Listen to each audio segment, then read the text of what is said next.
በስመ አብ ወወልድ ወመንፈስ ቅዱስ አሐዱ አምላክ አሜን። በመላው ዓለም የምትገኙ ኦርቶዶክሳውያን የእግዚአብሔር ቤተሰቦች የእመቤታችን የቅድስተ ቅዱሳን የድንግል ማርያም የቃል ኪዳን የስጦታ ያደራ ልጆች አምላካችን እግዚአብሔር እንኳን ለዚህ ሰዓትና ለዚህ ዘመን በሰላም በጤና በሕይወት አደረሰን አደረሳችሁ። ዛቲ ጾም በቋኢት ባቲ፣ ይህች ጾም ጥቅም አላት።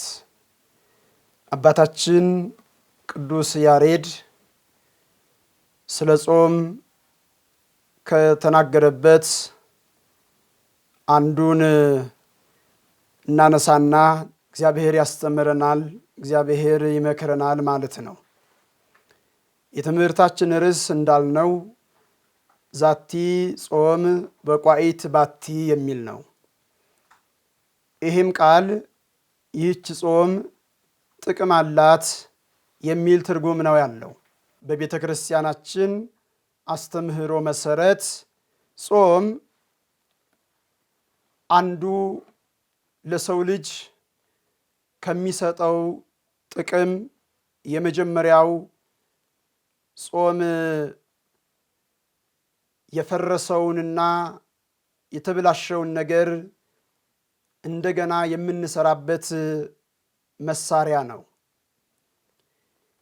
የምናነሳቸውን ነጥቦች ከመጽሐፍ ቅዱስ ጥቅስ ጋር በማገናኘት እንመለከታቸዋለን። ጾም በርካታ ጥቅሞች አሉት።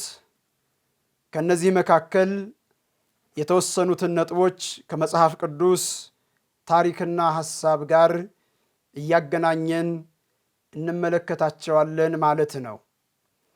አምላካችን እግዚአብሔር ለዚህ የጾም ጊዜ ለዚህ የጾም ሰዓት በቸርነቱ ስላደረሰን በዚህ ጾም ሰዓትና ጊዜ ደግሞ ጾማችንን ጸሎታችንን እግዚአብሔር ተቀብሎ ለእያንዳንዳችን የልባችንን መሻት ብቻ ሳይሆን የሚያስፈልገንን ነገር የሚያውቀው እሱ አምላካችን እግዚአብሔር ነውና ለሀገራችን ሰላም፣ ለሁላችንም ለእያንዳንዳችን ፍቅርን፣ በረከትን፣ ስርየት ኃጢአትን ሁሉ እንዲሰጠን ቅዱስ ፈቃዱ ይሆንልን።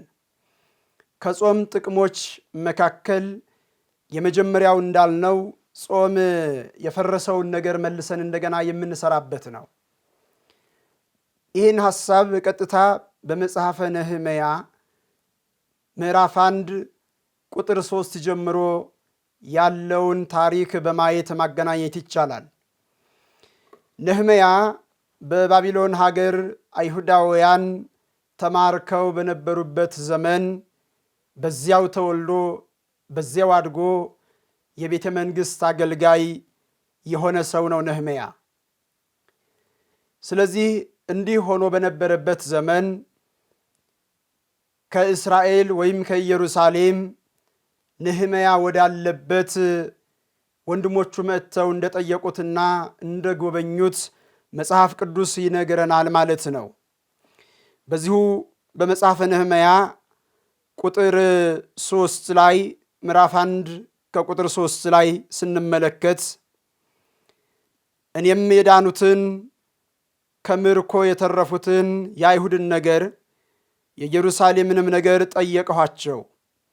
እነሱም በዚያ ስፍራ ያሉት ከምርኮ የተረፉት ቅሬታዎችም በታላቅ መከራና ስድብ አሉ። የኢየሩሳሌም ቅጥር ፈርሷል፣ በሮቿም በእሳት ተቃጥለዋል አሉኝ ይላል ነህምያ። አስተውሉ የእግዚአብሔር ቤተሰቦች፣ የነህምያ ወንድሞች ወደ ፋርስ ባቢሎን ወርደው ለነህምያ የነገሩት ቃል ይሄ ነው።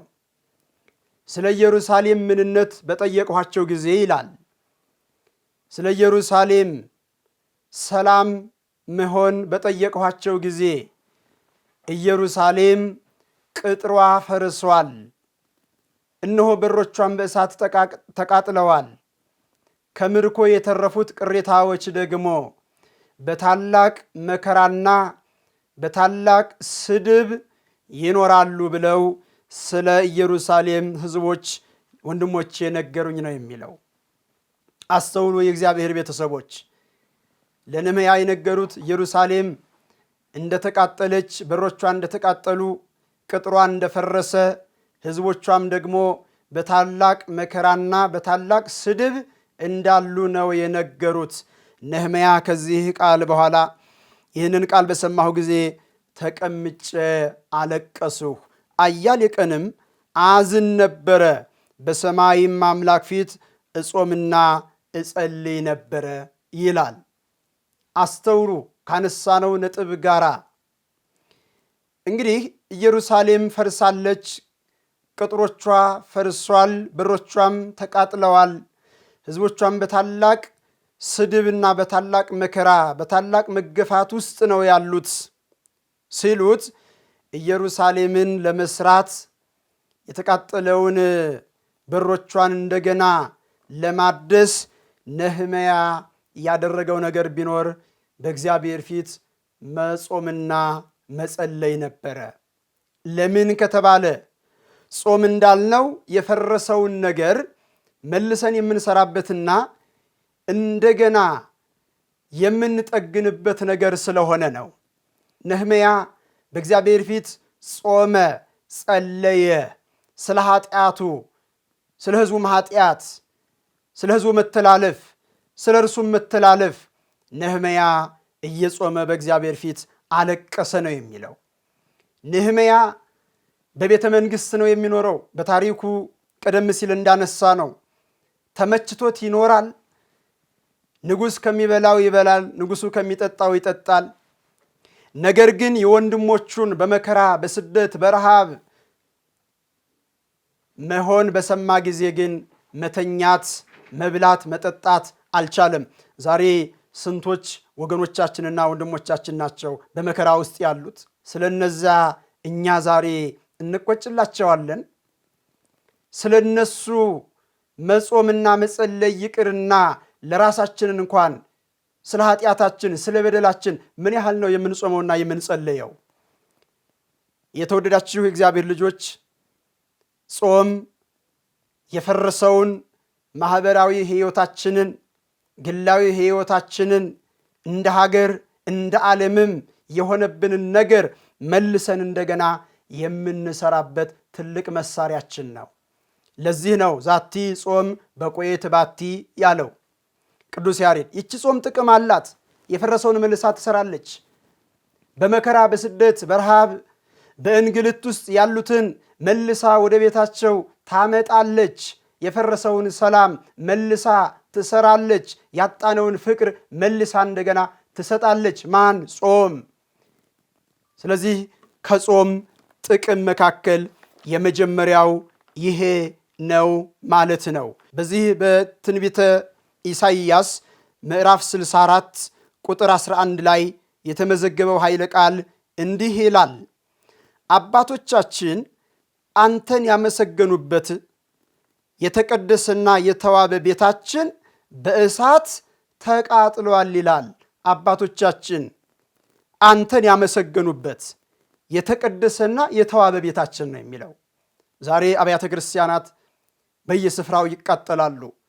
አባቶቻችን ሊቃውንት ስብሐተ እግዚአብሔር ያደረሱበት፣ ምዕመናን ሥጋ ወደሙ የተቀበሉበት፣ ከእግዚአብሔር ጋር ይገናኙበት የነበረው ያ ቤተ መቅደስ በየቦታው ዛሬ በልዩ ልዩ መከራ ውስጥ ነው ያለው። ኦርቶዶክሳውያን ወንድሞቻችን እህቶቻችንም በልዩ ልዩ መከራና ስደት ውስጥ ነው ያሉት። ይቀጥላል። ያማረውም ስፍራችን ሁሉ ፈርሷል ይላል። ያማረው ስፍራችን፣ ያ ያማረው ሰላማችን ዛሬ የለም። ያ ያምር የነበረው ፍቅራችን ዛሬ የለም። ዛሬ ያ ያምር የነበረው ህብረታችን፣ መደጋገፋችን፣ መተሳሰባችን ዛሬ የለም። ኦርቶዶክሳውያን በዚህ ዘመን ወንድም ወንድሙን ያሳድዳል፣ ወንድም ወንድሙን ይገድላል። በእንዲህ አይነት ህይወት ውስጥ ነው ያለነው። በአጠቃላይ በግላችንም ይሆን በማህበራችን ብዙ ነገሮቻችን ፈርሰውብናል። ይህን መልሰን ለመስራት በእግዚአብሔር ፊት መጾም ያስፈልጋል ማለት ነው። ነህምያ ጾመ፣ ጸለየ፣ ለንጉሱም ፈቃድ ጠየቀ። ኢየሩሳሌም ገብቼ የአባቶችን ሀገር ኢየሩሳሌምን እሰራት ዘንድ ይፈቀድልኝ ብሎ ነህምያ ጠየቀ። ንጉሱም ሰራዊት ጨምሮ ላከው። ነህምያ የፈረሰችውን ኢየሩሳሌምንና የተቃጠለውን በሮቿን በ52 ቀናት ብቻ መልሶ ሰራ ይላል መጽሐፍ ቅዱስ። ስለዚህ ዛቲ ጾም በቋኢት ባቲ ያለው ቅዱስ ያሬድ ለዚህ ነው ይህች ጾም ጥቅም አላት አለ። ሌላው ሁለተኛው የጾም ጥቅም የጠፋውን ነገር መልሰን የምናስታውስበት ወይም ደግሞ የምንፈልግበት ነው ጾም። ለዚህም ከመጽሐፍ ቅዱስ ሐሳብ ጋር አንድ ታሪክና ጥቅስ እናነሳለን። በዚሁ በመጽሐፈ ዕዝራ ሱቱኤል ምዕራፍ 13 ቁጥር 1 ጀምሮ የተመዘገበውን ታሪክ ማየት በቂ ነው ለዚህ ማሳያነት። ጾም የጠፋውን ነገር የምንፈልግበት ፈልገን ደግሞ የምናገኝበት መብራታችን ብርሃናችን መሆኑን ነቢዩ ካህኑ ዕዝራ በሚገባ በዚህ ታሪክ ላይ አስተምሮናል፣ አሳይቶናል።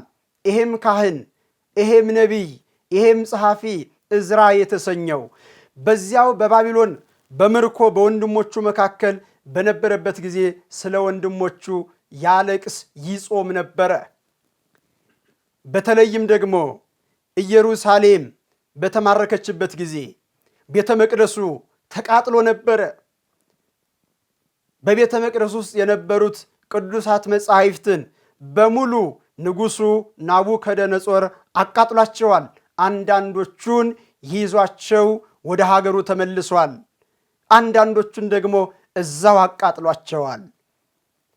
አሁን እስራኤላውያን አይሁዳውያን በባቢሎን ሀገርም ሲኖሩ ወደ ሀገራቸውም ከተመለሱ በኋላ እግዚአብሔርን የሚያመልኩበት መጽሐፍ ቅዱስ አልነበራቸውም። ምክንያቱም ከቤተ መቅደሱ ጋር አብሮ ተቃጥሎ ነበርና ማለት ነው። ስለዚህ ነገር ካህኑ ዕዝራ ወደ እግዚአብሔር አዝኗል፣ ወደ እግዚአብሔር አልቅሷል፣ እግዚአብሔርን በጾም ጠይቋል። መጽሐፈ ዕዝራ ሱቱኤል ምዕራፍ 13 ቁጥር 19 ላይ የተመዘገበው ጥቅስ እንዲህ ይላል። እግዚአብሔር ዕዝራን ወደ ሕዝቡ ገብቶ እንዲያስተምር፣ ሕዝቡን እንዲያጽናናቸው፣ እንዲያረጋጋቸው፣ አይዟችሁ እግዚአብሔር አይተዋችሁም፣ እግዚአብሔር አሳልፎ ለመከራ አይጨክንባችሁም ብሎ እንዲያስተምር ዕዝራን ይልከው ነበረ ይላል። እውነት ነው። እግዚአብሔር ዛሬም በመከራ ውስጥ ያለነውን አይጨክንብንም። መከራው፣ ፈተናው፣ ስደቱ፣ መፈናቀሉ፣ መራብ፣ መጠማት፣ መገረፍ፣ መታሰሩ ሁሉ ለበጎ ነው የሚሆነው እንጂ እግዚአብሔር ጨክኖ አሳልፎ ለጠላት አይሰጠንም። ኦርቶዶክሳውያን እግዚአብሔርን በጾም መጠየቅ ብቻ ነው። እግዚአብሔርን በጸሎት መጠየቅ ብቻ ነው። ወደ እግዚአብሔር እንባን ማፍሰስ ብቻ ነው። እግዚአብሔር የሚጨክንብን አምላክ አይደለም። አስተውሉ። በምርኮ በባርነት እያሉ ዕዝራን እንዲያስተምራቸው ይልከው ነበረ። ስለዚህ ምን ይላል ዕዝራ ሲመልስ? አቤቱ እኔ እንዳዘዝከኝ እሄዳለሁ ይላል። ወዴት? ወደ ሕዝቡ። ለምን? እንዲያስተምር። ስለዚህ እንዳዘዝከኝ እሄዳለሁና በዚህም ዓለም ያሉትን ሰዎች እኔ ዛሬ አስተምራቸዋለሁ። እንግዲህ ወዲህ ዳግመኛ የሚወለዱትን ሰዎች ግን ማን ያስተምራቸዋል? ይህ ዓለም በድንቁርና አለ። በዚህ ዓለም ለሚኖሩ ሰዎች ዕውቀት የላቸውም። ኦሪትህ ጠፍታለችና የሠራኸውንም ሥራ ትሠራው ዘንድ ያለህንም የሚያውቅ የለም ይላል። አስተዋላችሁ? ኦሪትህ ጠፍታለች ነው የሚለው። መጽሐፍ ቅዱስ ወይም ቅዱሳት መጻሕፍት መቃጠላቸውን ሲያነሳ ነው ዕዝራ። ኦሪትህ ጠፍታለችና ዛሬስ እኔ አስተምራቸዋለሁ፣ በእኔ አይምሮ ያለውን የነገርከኝን አስተምራቸዋለሁ፣ እነግራቸዋለሁ። ከዚህ በኋላ የሚወለደውን ትውልድ ግን ማን ያስተምረዋል? ኦሪት ጠፍታለች፣ ቅዱሳት መጻሕፍት ተቃጥለዋል ጠፍተዋልና አለ ዕዝራ። ስለዚህ ይቀጥላል። በፊትህ ባለሟልነትን ካገኘው መንፈስ ቅዱስ ላክልኝና ከጥንት ጀምሮ በዚህ ዓለም የሆነውን ሁሉ ልጻፍ አለ ዕዝራ። አስተውሉ። የጠፉትን መጻሕፍት እንደገና ሊፈልግ ዕዝራ። ዛቲ ጾም በቋይተ ባቲ ጾም ከምትሰጠን ጥቅም መካከል ሁለተኛው የጠፉትን መፈለጊያ መብራትነት ነው። አሁን ዕዝራ ይህን ነው እየተጠቀመ ያለው። በዚህ ጾም መንፈስ ቅዱስህን ላክልኝ፣ የተቃጠሉትን መጻሕፍት የጠፉትን መጻሕፍት መልሼ እንደገና ልጻፍ፣ ዕውቀትና አእምሮን አንተ ስጠኝ ሲል ለዚህም ደግሞ እግዚአብሔርን በጾም ነው የጠየቀው። ይቀጥላል። መንፈስ ቅዱስን ላክልኝ ይላል። እግዚአብሔር ይመልስለታል ለካህኑ ዕዝራ፣ እንዲህ በላቸው፣ ሄደህ ወገኖችህን ሰብስባቸው፣ እስከ 40 ቀን ድረስ እንዳይፈልጉህ አትፈልጉኝ በላቸው ይላል። 40 ቀን ሊጾም ነው ዕዝራ። ለምን? የጠፉትን መጻሕፍት መልሶ ሊጽፍ፣ የተቃጠሉትን መጻሕፍት መልሶ ሊጽፍ፣ እግዚአብሔርን በጾም ሊጠይቅ 40 ቀን ከሕዝቡ ሊለይ ነው። ዕዝራም ሕዝቡን ሰብስቦ እነሆ እግዚአብሔር የነገረውን ነገራቸው። ዕዝራ አሁን የጠፉትን ሊፈልግ ነው። ቅዱሳት መጻሕፍትን መልሶ ሊጽፍ ነው። የተወደዳችሁ የእግዚአብሔር ልጆች፣ ስንት ነገር ጠፋብን በዚህ ዘመን። ስንት ነገር አጣን በዚህ ዘመን። ምን ያልጠፋብን ነገር አለ? የንስሐ መንገድ የጠፋብን ሰዎች የለንም? የጸሎት ስርዓት የጠፋብን ሰዎች የለንም? ተዋዶ ተከባብሮ መኖር የሚባለው ነገር የጠፋብን ሰዎች ብዙዎች አይደለንም? ግራ የገባን ሰዎች አልበዛንም? ብዙ ነገር ስለጠፋብን ማለት ነው።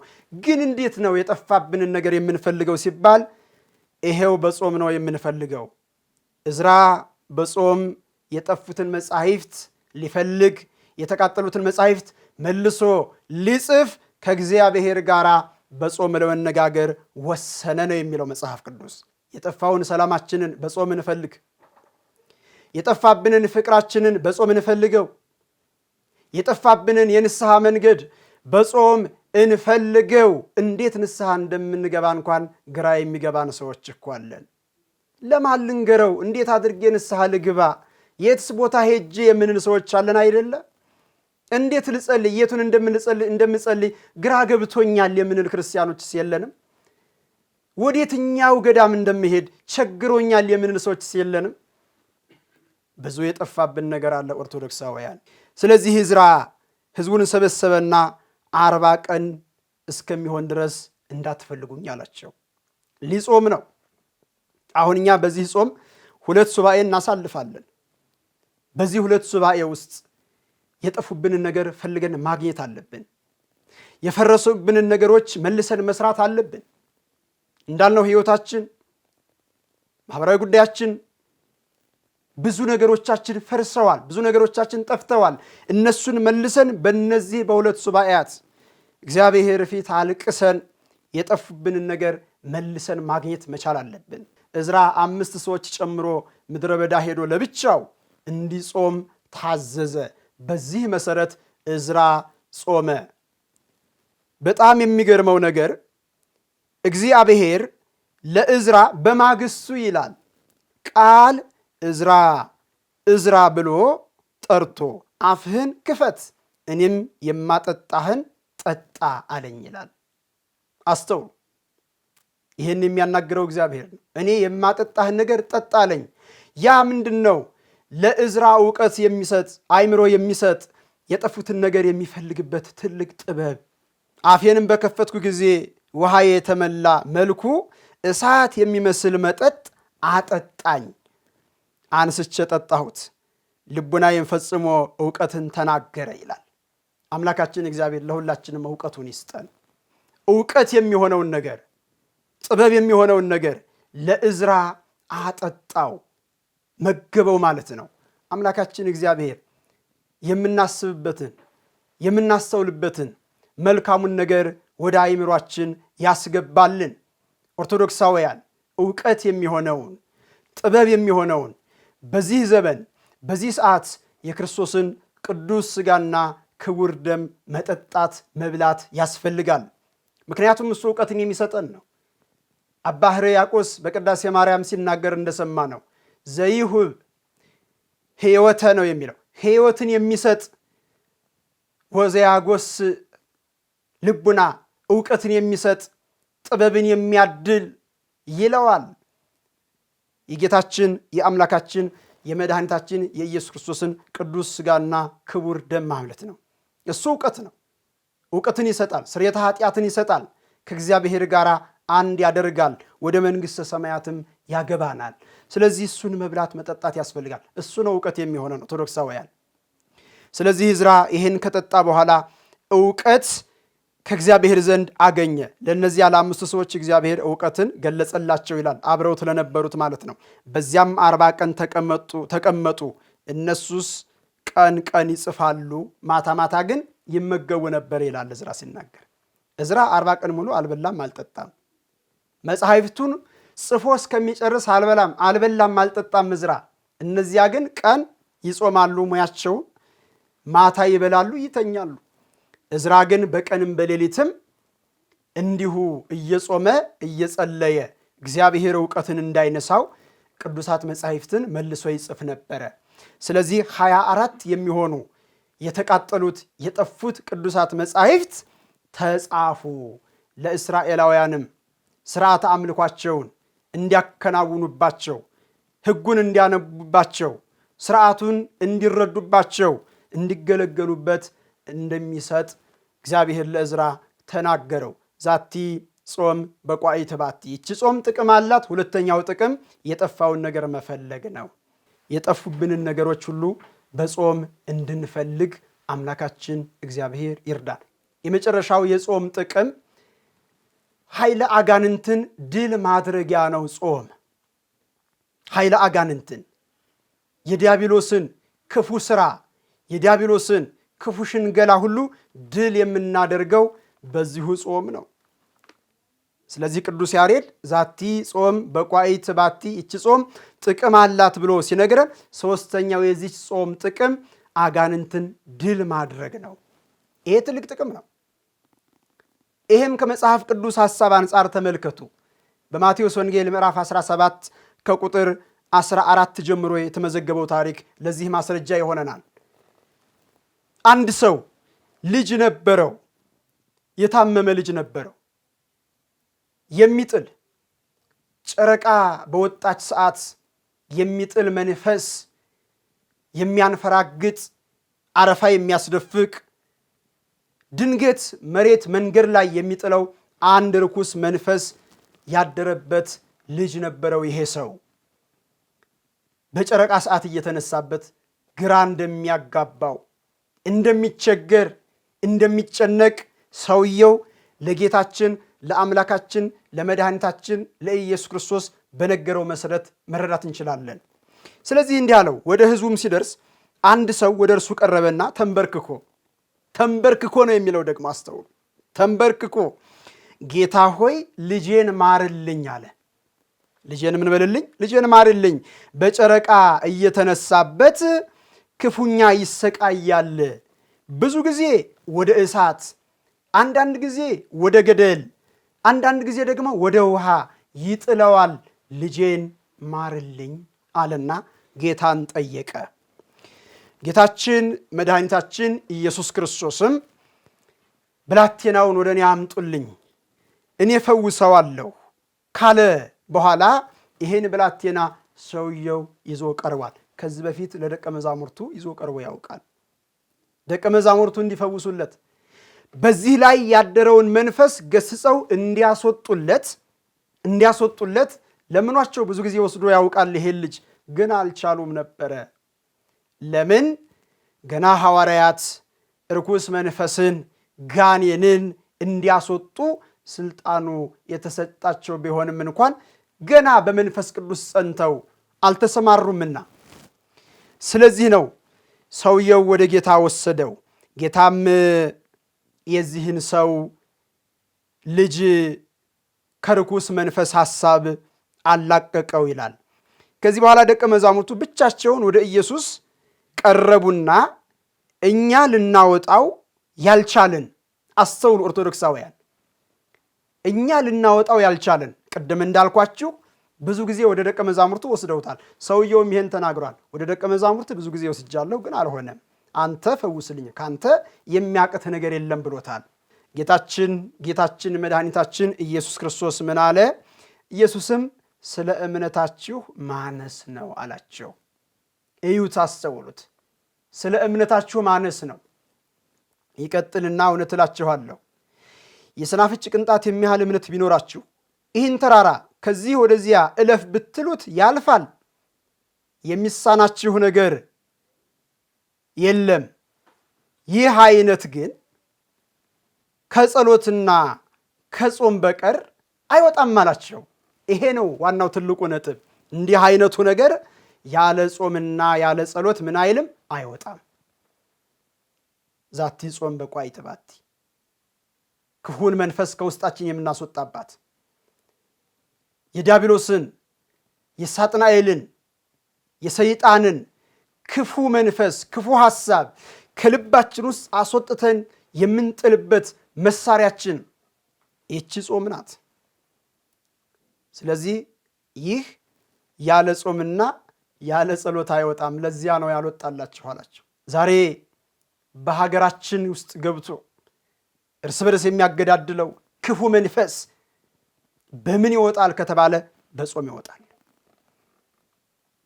እርስ በርስ ደም የሚያፋስሰው ክፉ መንፈስ እንዴት ይወገዳል ከተባለ ተስፋ ከመቁረጥ ይልቅ እግዚአብሔር ፊት በንጽህና ቆመን ብንጾም ብንጸልይ ይሄ ክፉ መንፈስ ይወጣል። ሰውን ሰው ይገድለዋል። በዚህ ዘመን ሰውን ሰው ይቀማዋል። ሰውን ሰው ያሳድደዋል። በዚህ ዘመን ይሄ የዲያብሎስ ክፉ መንፈስ ነው። ይሄ ክፉ መንፈስ የሚወጣው በጾም ብቻ ነው። ስለዚህ ኦርቶዶክሳውያን በዚህ ጾም በሀገራችን በእያንዳንዳችንም መንደር ሳይቀር እርስ በርሳችን ተከፋፍለን ተለያይተን እንድንኖር ያደረገንን ክፉ መንፈስ ማስወጣት አለብን። በትዳራችን ውስጥ ገብቶ የሚያጨቃጭቀን ክፉ መንፈስ ማስወጣት አለብን። ቢሮአችን ውስጥ ገብቶ መልካም ስራ እንዳንሰራ የሚያደርገንን ክፉ መንፈስ ማስወጣት አለብን። ወደ እግዚአብሔር እንዳንቀርብ የሚከለክለንን ንስሐ እንዳንገባ እንዳንናዘዝ ራሳችን ለካህን እንዳናሳይ የሚያደርገንን ክፉ መንፈስ በዚህ ጾም ማስወጣት ድልም ማድረግ አለብን። ይሄ ትልቅ መሳሪያችን ነው። ዛቲ ጾም በቋይት ባቲ፣ ይቺ ጾም ጥቅም አላት። ይሄ መሳሪያ እኛ ጋር ነው ያለው። ኦርቶዶክሳውያን አምላካችን እግዚአብሔር በዚህ ጾም እግዚአብሔር ጠላታችንን በእያንዳንዳችን በመካከላችን ገብቶ መከፋፈል፣ መለያየት፣ እርስ በርስ መበላላት እንዲኖረን የሚያደርገንን ክፉውን መንፈስ እሱ እንዲገስጽልን መልካምና ቅዱስ ፈቃዱ ይሁንልን።